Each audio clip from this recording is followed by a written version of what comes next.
Clerk will call the roll. Glenn Whitley, County Judge. Here. Roy Charles Brooks, Commissioner Precinct 1. Present. Andy H. Wynn, Commissioner Precinct 2. Here. Gary Fickus, Commissioner Precinct 3. Here. J.D. Johnson, Commissioner Precinct 4. Here. Constitutes a quorum. Thank you. Our invocation today will be delivered by Pastor Stephen Klein from the Lake Country Christian Church. After the invocation, please remain standing for our pledges. Pastor, thank you for coming out today. Thank you. Well, let's pray. Dear Heavenly Father God, we thank you so much for another beautiful day where we can just remember how great you are. And God, I pray for all these men here and women that are here to make decisions. God, I pray that you would give them the wisdom and the courage to do what you're calling them to do and to lead our great state. And God, I pray that you would just be with us today. Be with us this week as we celebrate Thanksgiving. Help us to remember all that we can be thankful for. And God, we thank you for today. In Jesus' name I pray. Amen. Amen. I pledge allegiance to the flag of the United States of America and to the republic for which it stands, one nation under God, indivisible, with liberty and justice for all. Honor the Texas flag. I pledge allegiance to thee, Texas, one state under God, one and indivisible.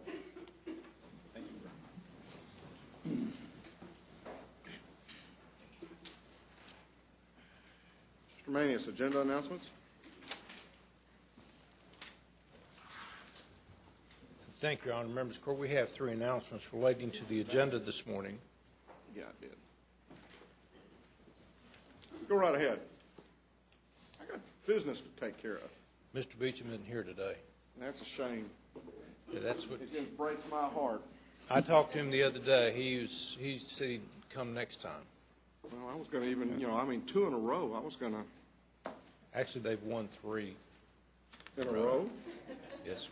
Yeah, but only 2 against SEC teams. The other one was a high school team. You know, Judge, I want to be up here talking about the agenda. You and him. You're the one that kind of started this about this bag up here. I went to a university that doesn't have much of a football team. So. Your team won, by the way, on Thursday night. Did it? Good. Okay. This is a day of Thanksgiving. That's junior so let's high start that out. plays on Thursday. Let's start out with that.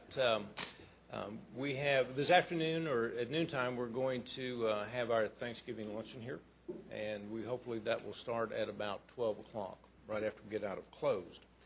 We have 3 items on the agenda this morning that some corrections and some information. First of all, under the administrator section, item 7A4, there's a minor correction on that court communication, which Ms. McMillan will point out when we get to that point, where that instead of 46 foreclosed properties, there are actually 48. And we have a revised court communication in your folder as it relates to that. The second item deals with purchasing, and this will be item J4. This is RFO number 2015.036. We're going to hold that for 2 weeks. And then finally, members of the board, members of the court, we do have bonds today. We have a number of bonds, and I think Ms. Steinman will be presenting those to you at that time. Thank you, Your Honor. Thank you. Court members, you have before you the minutes of our November 18th meeting. Approval. Second. A motion and a second. Any discussion? Please vote. Commissioner Fickus. Motion passes unanimously. You have before you the consent agenda with the exception of the item that Mr. Manius. Move for approval of the consent agenda. Second. A motion and a second. Any discussion? Please vote. Motion passes unanimously. Mr. Manius. Thank you, Ms. McMillan. Wait a minute. Excuse me. I apologize. I have an announcement. She's sitting out there saying, I knew he was going to forget this. Ag is having a plant sale for United Way downstairs, and they're going to be selling plants until 2:30 this afternoon. So we appreciate your doing that. And again, I appreciate everybody who's helped with our United Way effort this year. So everybody go down and buy a plant. And one other thing that as we get older, it sometimes slips our minds Why do you always look at me when you say that? out of respect as the senior member of the court. But there's one that is getting closer. It's Commissioner Fickus' birthday today, so congratulations, Well, happy birthday. Commissioner Fickus, Happy on birthday. reaching another one. Same one you had recently. Yes, indeed. Happy We're- birthday. Significant one. 70 or? So are y'all claiming the extra Social Security now because you've waited so long? Nah. Well, happy birthday. We'll let it marinate a while. There you go. I understand. Mr. Manius. Mr. McMillan is going to do our section today, Your Honor. Good morning, Judge, Commissioners. Morning. The first item we have for you today is an approval of a nomination of Miller Coors LLC as an enterprise project and submittal of the enterprise project application. Miller Coors is headquartered in Chicago and has major business headquarters and breweries all throughout the United States, including here in Fort Worth on the South Freeway In Precinct 1. in Precinct 1. Thank you so much. That brewery opened in 1966 and actually was the first brewery to brew Miller Lite. So it now has 1 million square feet and produces approximately 9 million barrels of beer annually. They are proposing over the next 5 years to invest over $5 million in the brewery over multi-year improvements to improve flexibility and efficiencies in their manufacturing process. This will include new packaging systems and a new grain handling system. This will assist the brewery in remaining competitive within the organization. Miller Coors currently has 555 full-time employees at the Fort Worth Brewery and anticipates retaining that level of headcount throughout the term of the Enterprise Zone project designation. The nomination to the state, which will make the actual designation for an enterprise project, actually just allows them to receive sales tax rebates that for the state amount only. It has no impact on local taxes. This is for state taxes only. And also, as a qualified enterprise project, though, Miller Coors will be committing that at least 25% of any new employees at the site will be residents of the enterprise zone or be economically disadvantaged. As you may recall, Tarrant County, under the state statute, has actually 9 designations for enterprise projects. 3 of them can only be located in one city. To date, we've only used, this will only be our second. We've used 1 last year, and this will be the second one in Fort Worth. So it would leave us the ability to have 1 more designation in Fort Worth until 2015. These designations run for a 2-year biennium. So Miller we'll Coors- get a fresh deck in June. In September 2015 will be a September fresh, 2015. correct. So right now, Miller Coors is not requesting any tax incentives from the county on this investment being made, so there is no fiscal impact anticipated to the local jurisdictions. So we are asking for your approval of a resolution nominating Miller Coors as a Texas Enterprise Project and authorize submittal of the application. Move approval. Second. We have And a I- motion and a second. And I do want to say that Adam Glatz from Ryan Company and Bob Hunt, the Director of Governmental Affairs for Miller Coors, is here today. Welcome, gentlemen. Thank y'all for being here. We have a motion and a second. Any discussion? Please vote. Motion passes unanimously. Again, thank you for your support of the community. We appreciate you coming out today.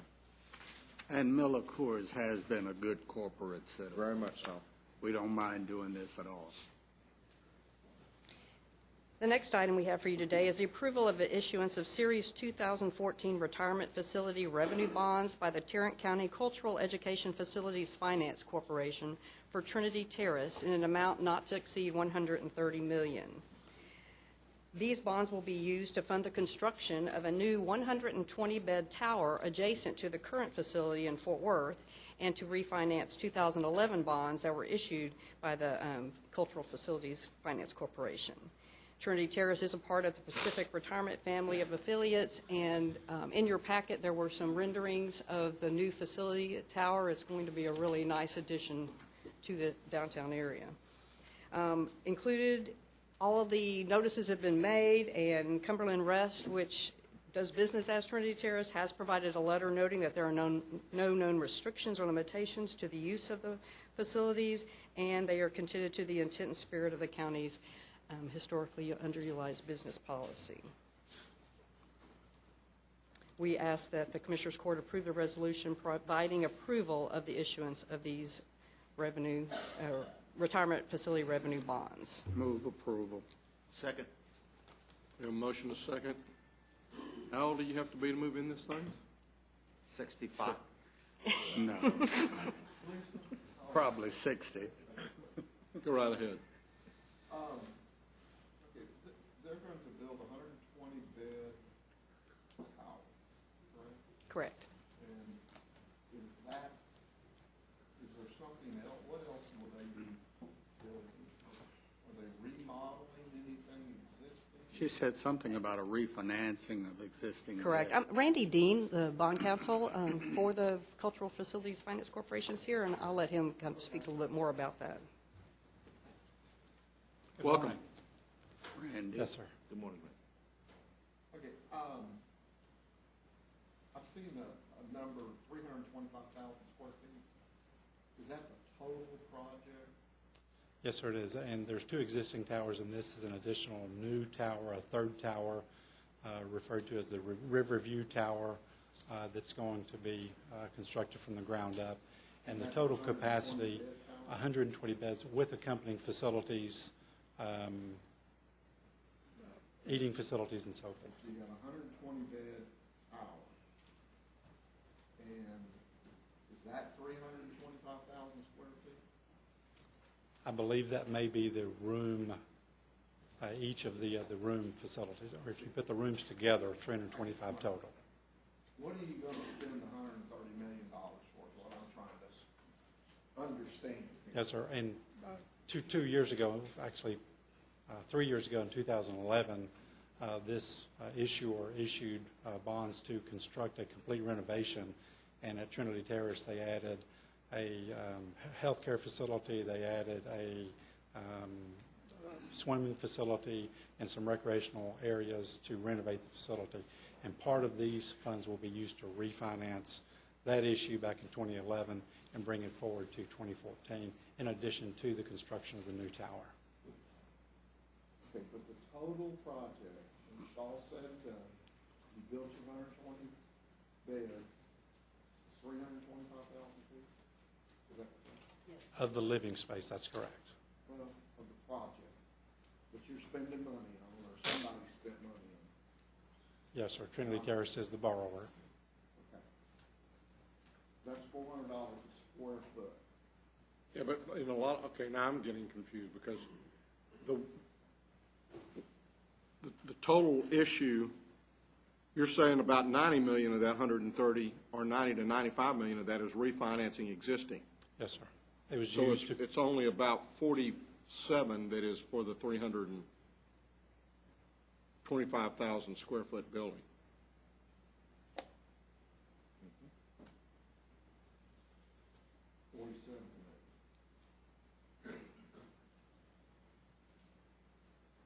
And their backup material. Yeah, what they're looking- 47,840,000 is for the, For the 120 bed tower? yes, sir. New capacity will be 120 new residents. I think that's what I'm reading. I'm not sure that, Okay. And the 90 million is a refi of 90 million existing debt, and you're refinancing it for, yeah.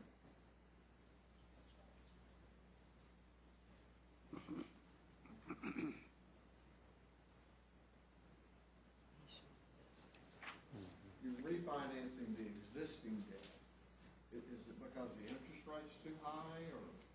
Yes, sir. There's been some favorable change in the financing structure from the corporate Do you standpoint. know what that rate was, and do you know what the new rate is? No, sir, I do not.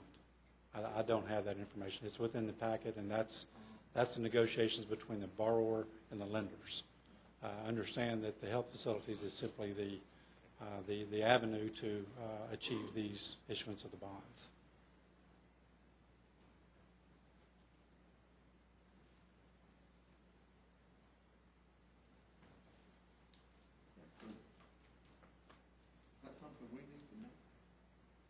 do we care to know these things? Well,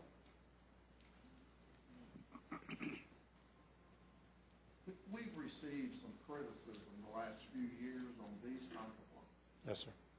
I'm just trying to do my due diligence to have a good understanding of where this money's going, and when you're taking such a large portion of it and refinancing it, I'll ask why, and when you say you don't know the interest rate, that's a big red flag to me that I'm assuming you're representing the owner?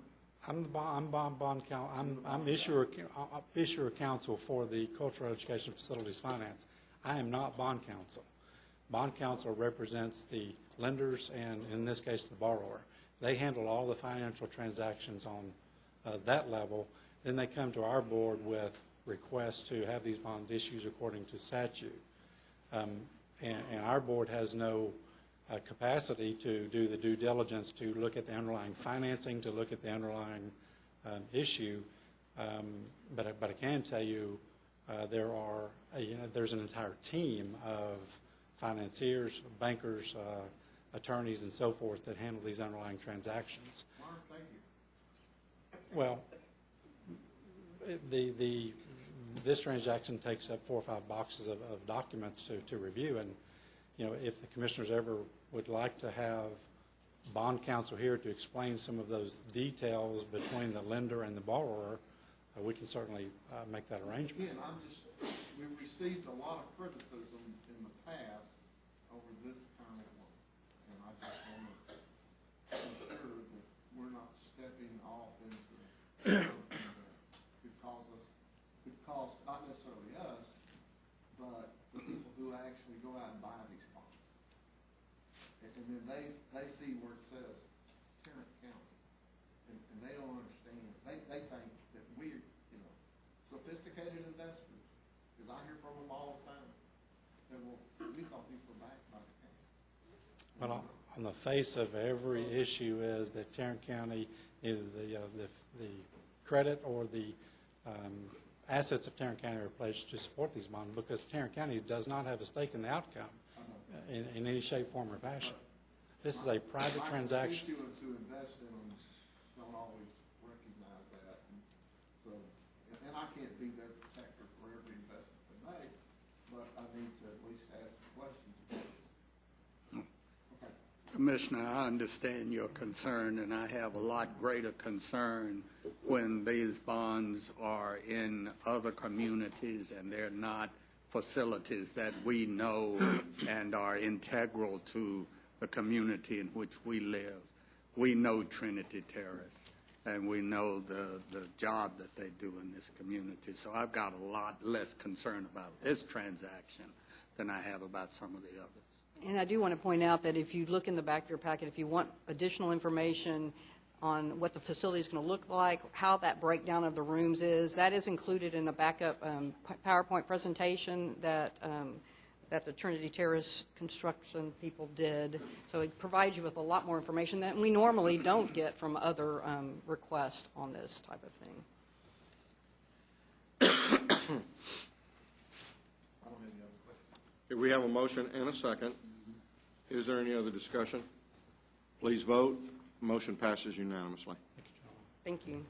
The next 2 items we have on the agenda relate to the sale of tax foreclosure property by the City of Fort Worth.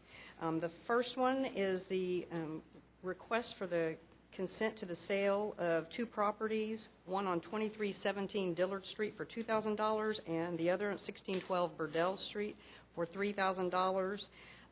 Both of these offers were made at the current TAD price under current state law. If the judgment of tax foreclosure plus the post-judgment taxes is higher than the current TAD value, and what happens a lot of times is there may have been a structure that's on the property and then it's torn down because it's dilapidated, and so now we're looking at just the price of the land. That's what's with these. Then the bidder can actually make the bid for the price.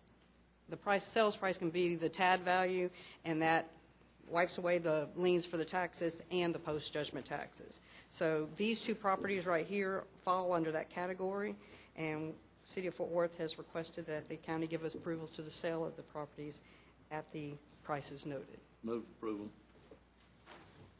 Second. We have a motion and a second. Any questions? Please vote. Motion passes unanimously. The next item, 2, is in regards to foreclosure properties to be sold. In this instance, the city of Fort Worth has a long list of properties that they're holding in trust, and they have gone out for bids. This most recent bid they went out for, they had 139 properties on the bid sale and received bids only for 48 that meet the minimum standards. That is the clarification that we made on the change of the new communication. It should be the sale of 48 properties, not 46.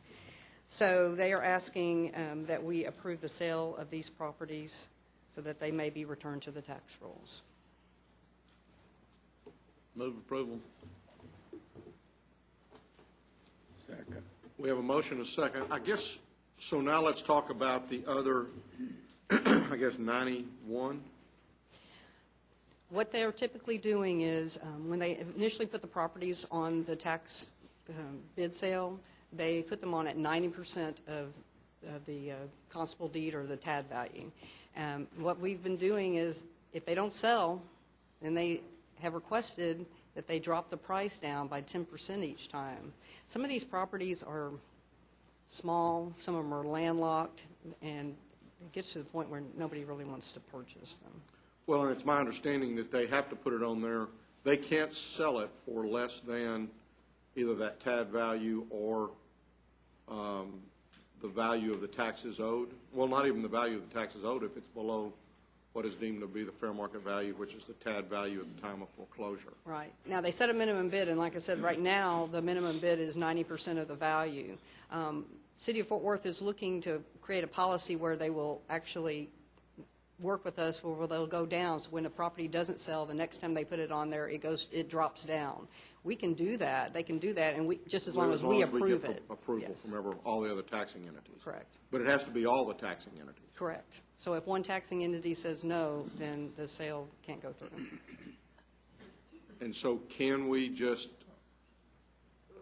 in an effort to try to get these pieces of property back on the rolls as rapidly as possible, can we say, just give us a bid and then let the bid be certain? I mean, if it's at a certain value, then That's what we're working with the city right now, is when they do these bids, is to set a policy where if it's a first time on at 90%, and if they sell it at 90% of the value, then we don't have to come, we automatically approve it. Second time on, it drops down to maybe 70% of value.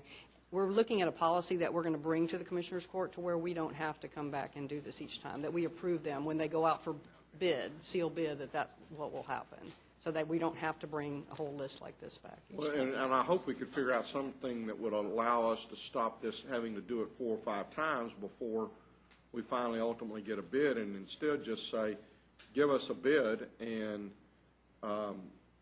if Fort Worth or whatever the main entity is, because some entity is maintaining that property.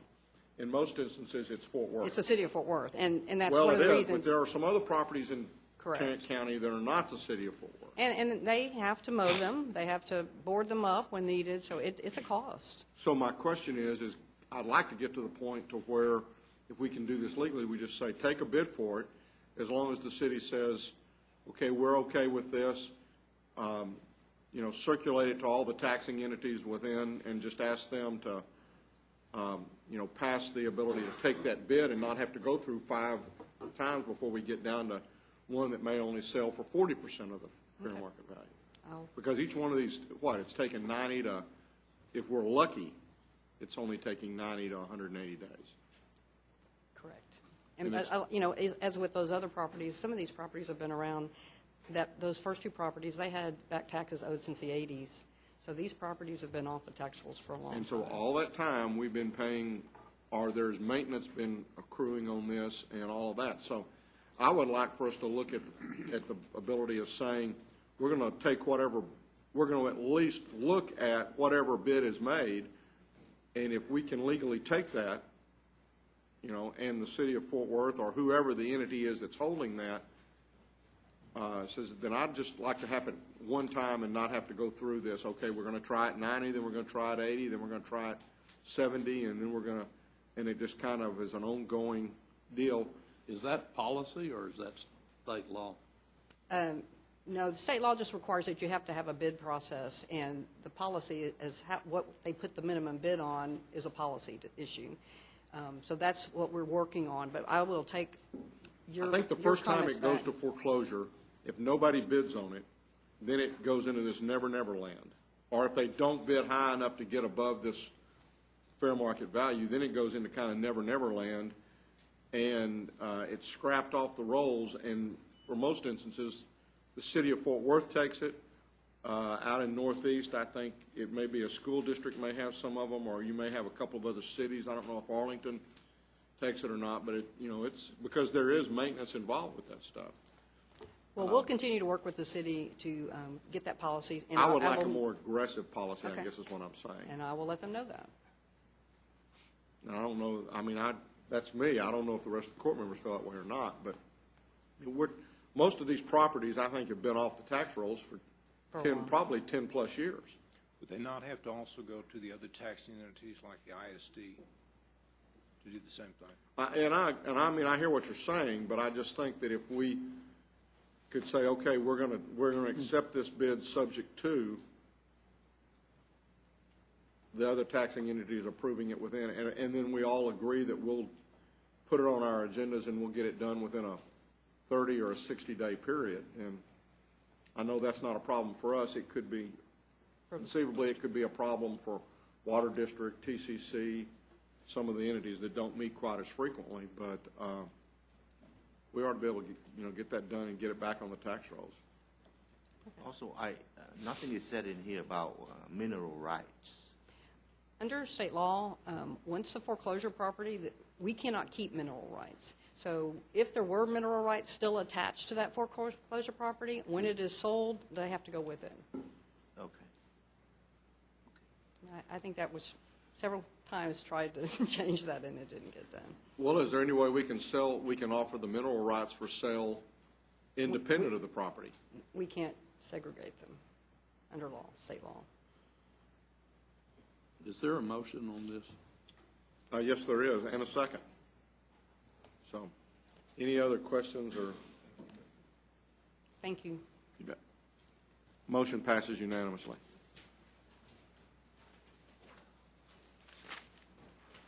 Ms. Tidwell.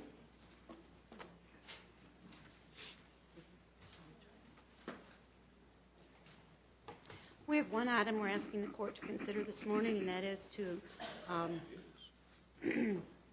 review and approve the changes to the Tarrant County investment policy. The governing body is required on an annual basis to be asked to review and approve the investment policy. The changes here are word changes, clarification changes, administrative type changes. There's no change in our strategy, our risk approach, or any of those things. All of the rest of those kinds of things are the same. Move for approval.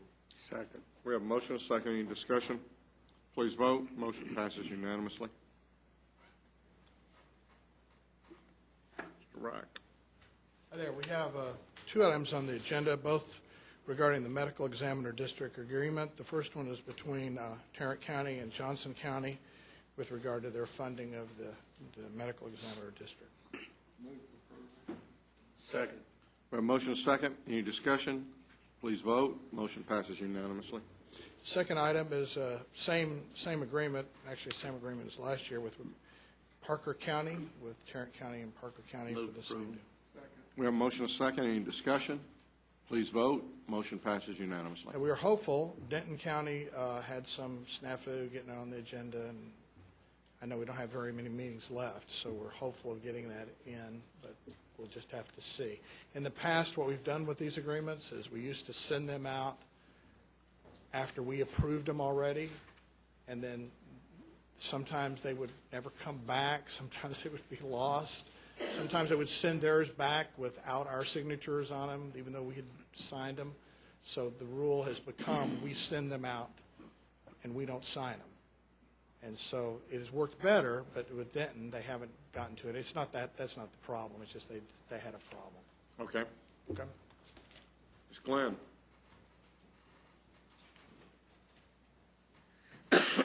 Move to receive and file personnel agenda. Second. We have a motion and second to receive and file the personnel agenda. Any discussion? Please vote. Motion passes unanimously. Thank you, and good morning.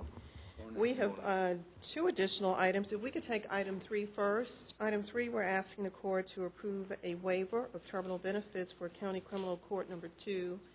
As outlined in your court communique, the court coordinator in that court, that's court a lot of times, is leaving county service at the end of December with 375 vacation hours. The judge-elect, Judge Walker, is requesting a waiver effective January 1st of next year. We're estimating that the impact of the general fund will be approximately, actually almost $13,000, including fringe benefits. Move approval. Second. We have a motion and second. Any discussion? Please vote. Motion passes unanimously. So then we'll take up item 2. With item 2, we're asking the court to approve the annually determined contribution rate to the Texas County and District Retirement System. Of course, we revisit this issue every year with the court. The court may recall that we were here back in June before the court began its budget discussions with our TCDRS rep at the time, Christina Acuna, who's no longer with TCDRS, but we did promise that we would come back to you this year, later this year, and so here we are. I'm going to cover the information in your court communique, and at the end, we're going to ask the court to make a decision about the things that I'm going to cover. Amy Campbell is here with TCDRS, and so if you have any questions for Amy, and she's, I think, to the back, to my right, in the back. So if you have questions for Amy as I go through the presentation, feel free to call upon her. We do have extra copies of the presentation behind me if anybody would like to pick up a copy as we go through. So the court probably recalls that when we come to you every year and have these discussions, we really ask you about a couple of things as we move forward into the next plan year. The first decision that will have to be made, and again we'll discuss these in particular when we get to our options, will be the contribution rate. And that's the rate, the percentage of payroll that has to be paid to TCDRS to fund our current plan. And in 2014, that rate is 14.57%. That's this year. In 2015, to maintain the current plan, no changes, that we have in place, that contribution rate will be 14.50%. So it's ticked down just a bit. The court can elect to actually increase that rate, if it so chooses, to help pay down our unfunded liability, and we'll talk about that in a little bit more detail. So that's the first thing, the contribution rate. The second item that we come to you and ask the court about is a COLA adjustment, which is the cost of living adjustment for our retirees. Now, just if we could revisit historically what the county has done with COLA rates or COLA adjustments, is that for over a decade, Tarrant County every single year adopted what we call an 80% CPI, cost of living COLA adjustments. We did that, the court did that up until 2012. In 2012, a decision was made not to adopt a COLA, so there were no adjustments in 2012. In 2013 and 2014, the court did adopt a 50% of CPI COLA adjustments for our retirees. Now, the first page of your court communique shows you what those costs were, what it actually cost the county. And if you recall, a decision was made to pay those in a lump sum payment. So in 2013, the 50% CPI in a lump sum payment costs almost $3 million, right at $2.9 million. In 2014, $2.1 million. And in 2015, if the court elects to approve a 50% CPI adjustment, that cost will be almost $2.5 million. How much? $2.5 million. And it's on your first page of your court communique. So before we leave the discussion about the COLA adjustment, there is one thing that the court should be aware of, and I believe Christina covered this when she was here earlier this week, and that is we have new GASB standards that will be in place for 2015, which state that if Tarrant County elects a COLA adjustment of any kind, If he elects a COLA adjustment, then we will receive a designation of a repeat COLA entity, okay? So the question is, well, what does that mean? Is that good or is that bad? Well, it depends upon your perspective. No, it doesn't. It ain't good. It's not good. So what it means, not in theory, but what it means actually is that if the county adopts any COLA adjustment for 2015, our financial statements of pension liability will show an increase, and TCDRS is telling us that that increase in liability will be ramped up about 10%. So Which our current unfunded liability is, we're about 80% funded currently. yeah, but what's the total unfunded? Isn't it about, 86, Total, the dollar amount, you mean? Mhm. 300 million? Ms. Amy? No. Did she leave me? The question is total unfunded liability. At the end of 2013, the total unfunded liability was $175,404. Million, I'm sorry. We wish it were. We'll write you a check Sorry. today, you go back and send us a statement to that effect, and we'll be done. $175,404,000. So, what, no, but, I mean, what you're saying is that's the liability that's gonna be on the books, and that's going to increase by 10% if we adopt The COLA. the COLA, the 50% of CPI COLA this year.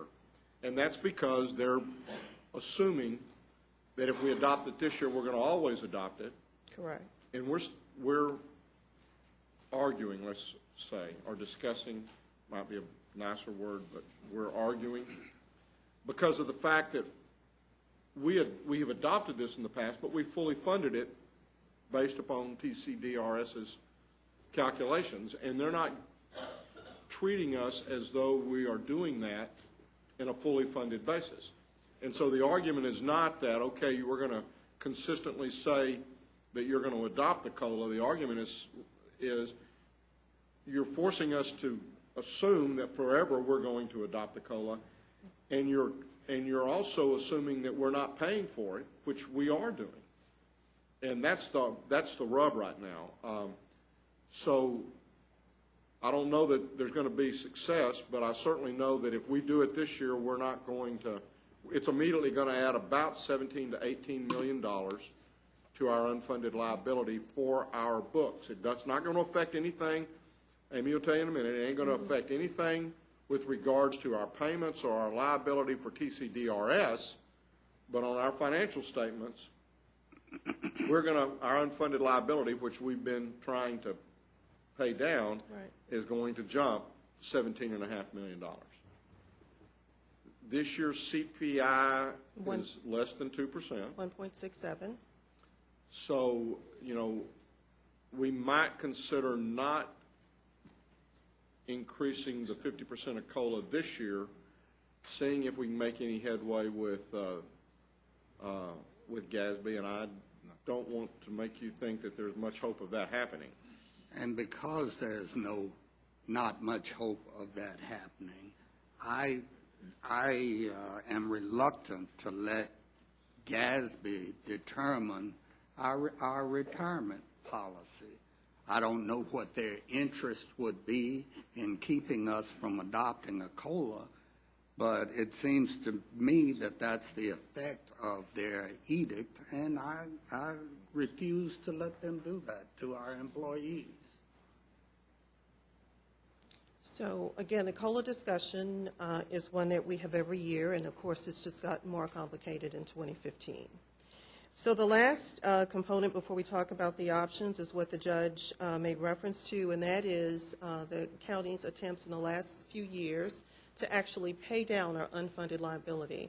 In 2014, the county made an additional $4 million payment to TCDRS, and so we have the option, the court has the option of making additional payment or an additional payment if it so chooses in the way of a lump sum payment like we did this year, or alternatively, staff is recommending that the court actually consider increasing our contribution rate, which I mentioned for 2015 will be 14.5%. by increasing that 3% to 17.5%. That allows us, one, to pay down or continue to pay down the unfunded liability, but to do it over the course of 12 months as opposed to paying it all at once, if the court has interest in that. And that's beneficial specifically to those organizations where they pay toward their employees' retirement, but when we do lump sums like that, then we end up picking that up as opposed to it being paid out by either grants, some of the grants that we do, CSCD. This way it's spread out among, and everybody pays for their fair share of that pay down of unfunded liability as well as anything we do with COLA. So that was a discussion that TCDRS, or a suggestion that they made last year as we looked at how those payments, those lump sum payments are being allocated and paid for. Mm-hmm. So again, with that bit of discussion, let's take a look at the 4 options that the court has to consider on the second page of your court communique. The first option would be the adoption of the rate of 14.5%, which is what I mentioned earlier.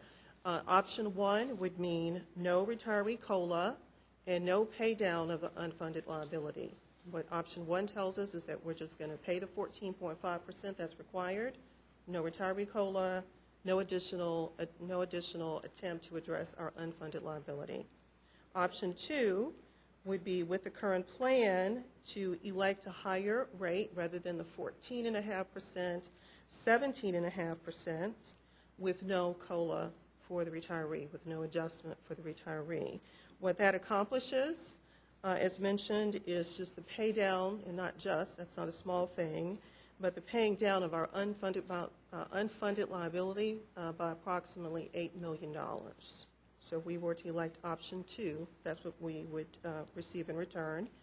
Option 3 would be the election of the higher rate, the 17.5%, again, to help pay down some of our unfunded liability, and a 50% CPI COLA adjustment for the retirees, which, as I mentioned earlier, is what the court has adopted for the past 2 years. And then option 4, again, would be the 17.5% elected contribution rate with a 1% flat rate adjustment for the retiree. Now that's not, or retirees. Now that's not an option that we've elected before. It is an option that the court can entertain, and the primary difference will be that the 1% flat rate adjustment will mean that every single retiree will receive a 1% increase to their current monthly pension. Okay, that's what option 4 provides. Option 3 would provide, again, the 50% COLA adjustments, and so that the court is aware and recalls when we've done this, when the court has adopted the 50% CPI the past couple of years, not every retiree receives a COLA adjustment. And the reason for that, again, if you think back historically, the court has adopted the 80% CPI COLA adjustment, so that the benefit has been here to the retirees. When the court adopted the 50% CPI COLA adjustment, it was a lesser benefit. So not all retirees benefit from the adoption of the 50% because we have retirees who've had a greater benefit. By result of getting the 80%, over they're ahead a longer period of time. until the 50% catches up with where they're at. Correct. Or where the 50%, had it been applied from the beginning, catches up Correct. to that 80%, then they won't begin getting a Correct. increase. And so that explains why some of you have gotten phone calls from retirees who were not happy with the fact that some retirees received COLA adjustments and some didn't. And so eventually, if we were to maintain the 50% of COLA, Yes, sir. or 50% of CPI as our COLA increase, eventually this number will get much larger as we catch up with those folks who had received the That's right. extra benefit of the 80% of Correct. CPI for that That's right. period. Do we have any forecasts, Amy, of at this point what our future COLA, full payment of COLAs is going to cost us? At 50%? Yeah. We did not project those out. See, it's kind of our goal every year when you get up here for us to ask you a question that you didn't I project out. know, you train that every year. No, we have not, that I know of, and I looked back through Christina's information. I don't think we've looked into the future cost of COLA. Of course, it also depends on what inflation is, and that we don't know. Right. We estimate it to be, or stay stable and be relatively low over, the near future, but we don't know long-term. I want to see if I understand these rates. If we adopt the 17.5% and we adopt the 50% CPI, then our required rate is 14.6 rather than 14.5, an increase of 1/10 of 1%. And the difference is the amount that gets paid against the unfunded liability. Is that correct, Judge? I want to add that I would have said, where's the 14.6? I must have missed that in the reading, because I would have said that it would have actually been 15.5. If you look under the title, Retirement Plan Funding, Normal Cost Rate, UAAL/OAAL rate, Okay, you're on that page. required Just a second, rate. let me go back to that. If you go over to option 3, look at options 2 and 3, the difference between option 2, which has no COLA, and option 3, which has a 50% CPI, is 1/10%. 14.5 versus 14.6. So, What, 10? but we have to fully fund it. Yeah, but we're talking about adopting a rate of 17.5. Yeah. So I'm saying that the difference between adopting the 14.6 as opposed to the 14.5 would be the amount that gets paid against the unfunded liability. I don't think so. Here was, because I was looking at it I was looking at it, I guess, from a different perspective. The 3% raises an extra $8 million that we put into the retirement plan.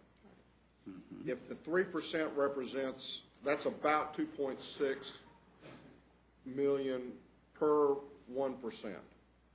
The direct cost of our 50% CPI COLA was 2.4, and I think that's because we're not paying it over a 15-year, we're paying it all at one fell swoop. So if we were to decide to direct fund, not pay anything down on our unfunded liability, I think our rate would be right at 15.5. Correct. If you paid the true cost of the COLA, the $2.4 million. Commissioner, I see this here. I don't understand what this says.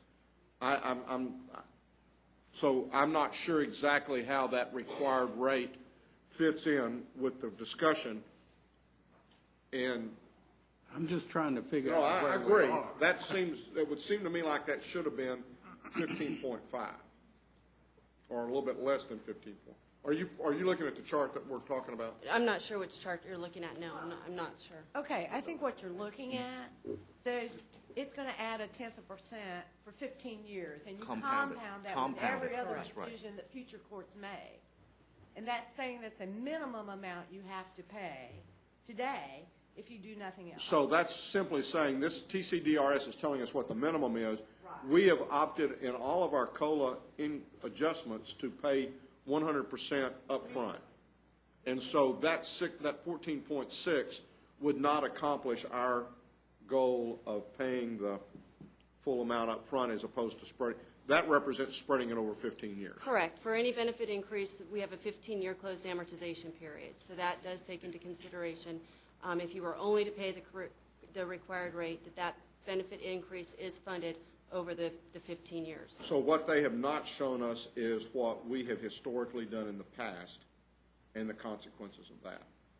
What we have done, so, I mean, what I think we're saying is if we go with the 50% CPI adjustment to COLA, as the COLA, it's going to cost us about 2.4. We will argue more than likely than not, unsuccessfully with GASB, to take into account that we're paying it all up front. And it will increase our liability by about 17 million. 17 to 18 million. 17 to 18 million. But the GASB policy, clarify that for me. We But would it's- only receive the designation if we provide the COLA adjustment 3 years in a row, right? No. So if we skip 1 year and do it, we'll still do it? We have to skip it for 3 years or 2? Right. The basic rule of thumb is not adopting more than 3 COLAs in any 5-year period of time. Right. So here's where here's where they're going from right now, and it's, don't try to apply any logic, even though we're supposed to be logical in the accounting profession. They're not looking back. So for this next year, they're not looking at what we've done in the past. If we adopt a no COLA increase, and I hear what you're saying, and it's not that I don't agree with you. I'm just saying, if we don't adopt an increase this year, then they won't look back that we've done it in the past, and they won't add 17, 18 million on our unfunded liability. However, if we then turn around next year and do a COLA, then they're going to look back, determine that, well, we're really there, we're really doing it on a constructive go-forward basis, and they're going to throw the 17 to 18 million on next year. So unless we're willing to, in effect, not do it for the next 3 years, then at some point over the next 3 years, they're going to slap us with a $18 million increase in our unfunded liability. So it really doesn't make any sense, first off, and that's not the frustrating part of it is we fully fund it when we do it. And they won't give us credit for the fact that we're fully funding it. And the auditors don't have any choice in what they do, and the actuaries don't have any choice in what they do. Correct. To carry your scenario a little further, we don't do it for 3 years, then we don't get penalized for 3 years. We do it the next year, we do it the year after, we do it again the year after. Then we're back in the same. It's a continuing, it's kind of like one of those things, and I don't know how we can do it. We could make it up. I don't know if we can, but let's say we went 3 years, and then the 4th year we made it all up for the last 3. You're shaking your head. Yeah, I'm not sure I understand. You mean by funding it all? The thing about GASB is they don't take into consideration at all that you are funding those cost of living adjustments at 100%. Does not matter, and that doesn't affect the repeating status. Even if you're funding at 100% every year or on a 3rd year, they don't take that into consideration. I understand They're that, just but looking at if we history. were to wait in the 4th year, we were to say, okay, if we'd have done 50% of CPI each year, how much do we need to do this 4th year in order to make people whole for the 3 years we didn't do anything? That, we can figure that out for you. We would send that to our actuaries, and they would do a study to determine that. If you said we want a goal of the 50% CPI, what would it take for us to catch people up to that? We can come back in with a And then recommendation. we'd have to hold for another 3 years. That just gives GASB 3 years to figure out what we did and say that's illegal. Or 3 years for enough people to scream and holler about GASB. The GASB is beginning to catch a little heat for the fact that they're getting a little bit, some people believe that they're venturing a little beyond what their job requirements are. You think? So, I mean, I don't disagree with anything that has been said.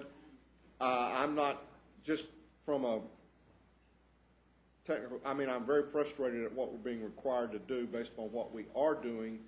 I don't want to play the games any more than what y'all want to play them. And so my druthers would probably be to say, Commissioner Brooks, just as you said, we'll swallow the hickey for 17 to 18 million on our unfunded liability and see if somewhere down the line we can't convince them to be a little bit. It's not even real money. Because we funded it. Well, From an actuarial, there's a whole lot of things you can get into, and you're getting a brief summary of the debates that we've been having at this GASB deal for about the last 2 years, and trust me, there's at least 2 or 3 hours spent at every one of those meetings. I can As long as remember. I'm in attendance. I can remember 2 or 3 years ago, at a NACO board meeting, the president of GASB attended, and I made all the Glenn Whitley arguments, and he said, "Where you from?" And I said, "Tarrant County." He said, "You've been talking to Glenn." Yeah, it's not been a friendly. well, regardless of what Gatsby says, for the past 2 years, this court have taken good care of our retirees. But I believe that we also need to take a look at the overall health of our pension plan as well. We have the obligation to the current employees as well as the future retirees. So if we have to put off COLA this 1 year to improve the overall stability of our system, and then we also have the obligation to the taxpayers to make sure that we spend the minimum amount of money for the highest level of effectiveness. So because of that, I motion that we select option 2. And that's my motion. Is there a second?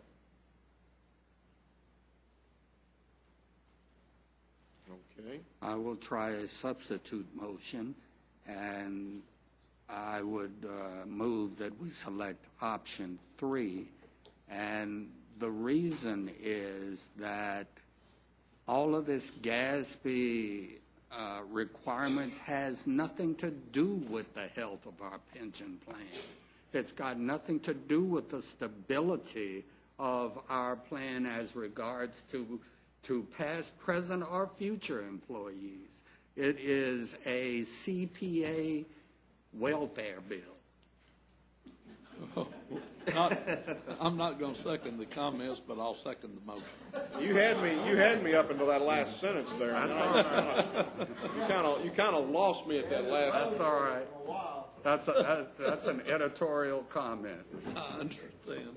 Okay, we have a motion to second. Commissioner Wynn, I understand what you're saying. I do believe that the way we have conducted ourselves in the past and the way we are proposing to conduct ourselves in the future is maintaining the health of our plan, because we are not pushing the funding of any of these increases in the COLA off to the future. We're paying for them in the current, and if we can't afford to pay for them in the current, then we, as we did in 2012, we chose not to do anything at all in that year. And, I think at staff's recommendation, we really came to the understanding that in the past, when we would approve a COLA and not pay for it, we were in effect pushing the liability forward and creating a worse case situation. We have stopped doing that.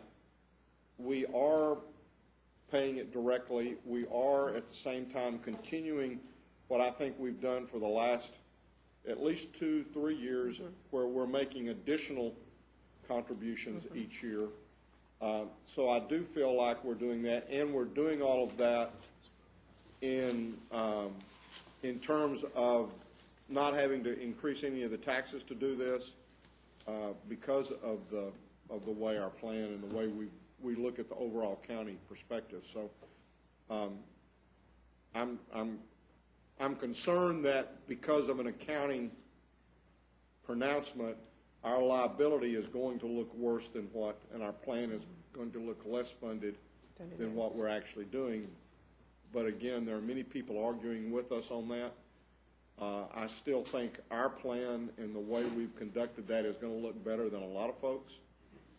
And we're just going to have to, I think, continue the fight from that standpoint. Any other comments or questions? Please vote. Motion passes 4-1. Thank you. Thank you. Amy, thank you. We'll continue to fight, Gatsby. Public health.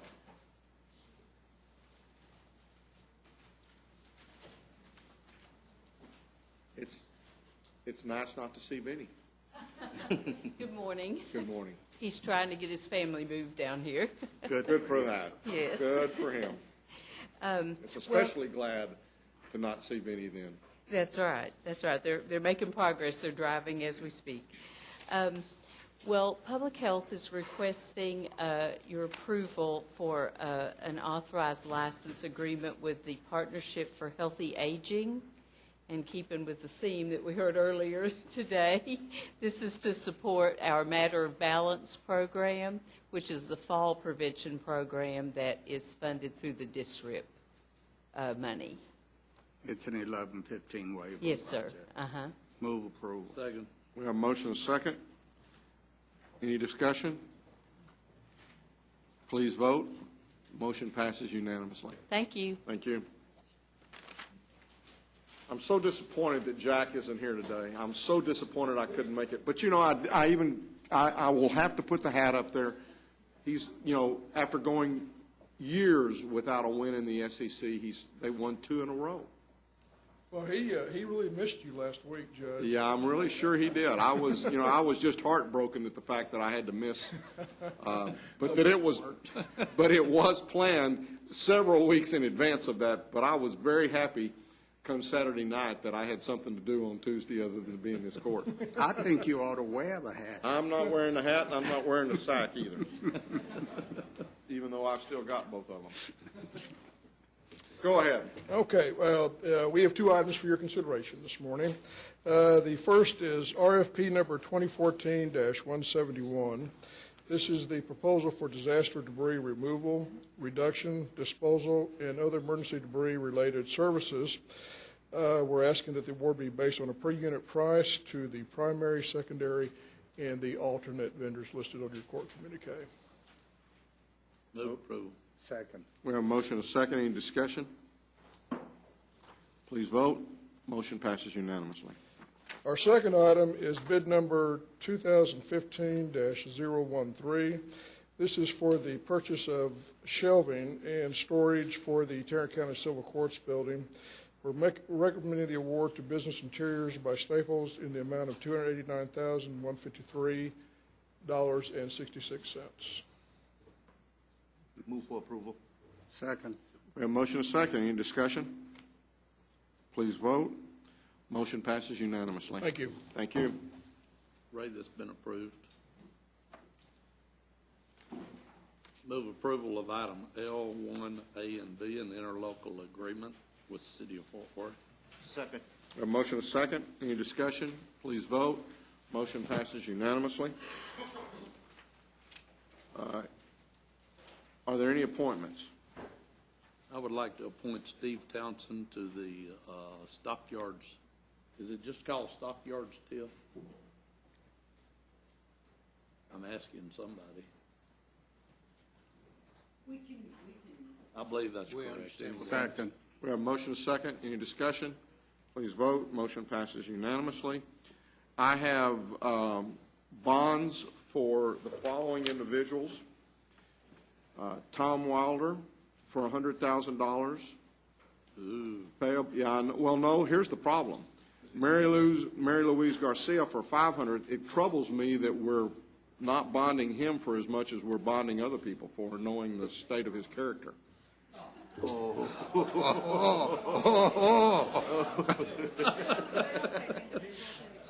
It's Thanksgiving, Judge. Thank you. That comment or one like it is part of our annual tradition, and I thank you for that. No, right, I Mr. have Wilder? Tom for $100,000, Mary Louise for $500,000, Judge King for $500,000, Judge Furchel for $500,000, Judge David Cook for $10,000, Judge Kerry Walker for $10,000, Judge Bob McCoy for $10,000, and Judge Charles Vanover for $10,000. And these are from our new self-insured bonding? No. No. These are actual bonds. You'll get the These self-insured bonds next week. We're covered Next under week the you meet. self-insured. Right. I move approval of those bonds. We have a motion and a second. Any discussion? Please vote. Motion passes unanimously. Thank you. Thank you. You have before you the claims, including the addendum. Move approval of the claims, including the addendum. Second. We have a motion and a second to approve the claims, including the addendum. Any discussion? Please vote. Motion passes unanimously. Briefing items, Mr. Manius? Your Honor, we do not have any briefing items at this time. Then we will recess our open meeting and proceed to close to discuss items exempted under sections 551.071, 072, 074, 076, and 087 of the Texas Government Code. If we can do that.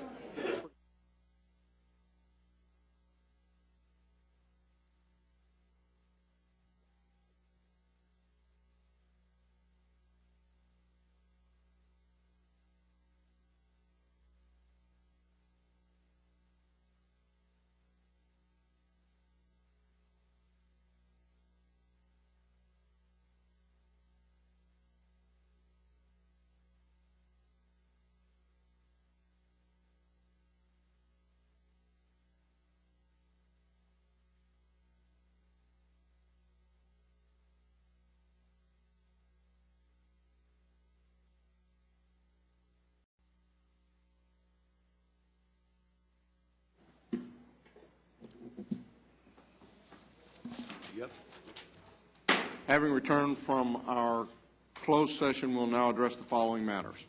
Thank you, Your Honor. With regard to item number 3, under District Attorney requesting permission to file suit against Delbert Woods and Donna Renfro. So moved. Second. We have a motion and a second. Any discussion? Fickus? Workers' comp. Please vote. Motion passes. Where's Fickus? Father did that. We're on the air. Motion passes unanimously. Please note.